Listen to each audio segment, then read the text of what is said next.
एक खूबसूरत जंगल में जहां सूरज की किरणें पेड़ों के पत्तों से होकर जमीन पर पड़ती थीं, चार दोस्त रहते थे। एक होशियार बंदर था, चिंटू बंदर, जो हमेशा कुछ नया सोचता रहता था। एक तेज उड़ने वाली चील थी, नीलू चील, जिसकी नजर बहुत तेज थी। एक आलसी भालू था, मोटू भालू, जिसे सोना बहुत पसंद था। और एक छोटी सी मधुमक्खी थी, गूंजन मधुमक्खी, जो मीठा शहद बनाती थी। जंगल में एक बहुत पुराना और घना पेड़ था, जिसके बारे में कहा जाता था कि उसमें जंगल का सबसे बड़ा राज छुपा है। कई जानवरों ने राज जानने की कोशिश की, पर कोई भी उस पेड़ तक नहीं पहुंच पाया। पेड़ के चारों ओर कांटेदार झाड़ियां थीं और रास्ता बहुत ही मुश्किल था। एक दिन चिंटू बंदर ने ठान लिया कि वह उस राज को जरूर खोजेगा। उसने मोटू भालू से मदद मांगी। मोटू भालू बोला, मुझे बहुत नींद आ रही है, तुम खुद ही चले जाओ। चिंटू बंदर निराश हो गया।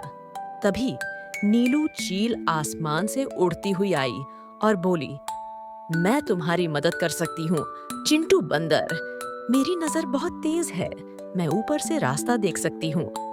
चिंटू बंदर और नीलू चील ने मिलकर कोशिश की। नीलू चील ऊपर से रास्ता बताती रही और चिंटू बंदर झाड़ियों के बीच से रास्ता बनाने लगा। पर झाड़ियां इतनी घनी थीं कि चिंटू थक गया। तभी गूंजन मधुमक्खी अपनी गुनगुनाती हुई आवाज में उनके पास आई। उसने देखा कि वे दोनों परेशान हैं। गूंजन मधुमक्खी बोली, मैं आपकी मदद कर सकती हूँ। मैं बहुत छोटी हूँ और पतली से पतली जगह से भी गुजर सकती हूँ। मैं झाड़ियों के अंदर जाकर देख सकती हूँ कि रास्ता कहाँ से खुलता है। चिंटू बंदर, नीलू चील और गुंजन मधुमक्खी ने मिलकर योजना बनाई। नीलू चील ऊपर से सबसे छोटे रास्तों को देखती। चिंटू बंदर अपनी फुर्ती से बड़े कांटे हटाता और गूंजन मधुमक्खी उन छोटी छोटी जगहों से गुजरकर रास्ता साफ करने में मदद करती। मोटू भालू दूर से उन्हें देख रहा था और उनके काम को देखकर मुस्कुरा रहा था। काफी मेहनत के बाद उन्होंने उस पुराने पेड़ तक पहुंचने का रास्ता बना ही लिया। पेड़ के तने पर एक छोटा सा छेद था।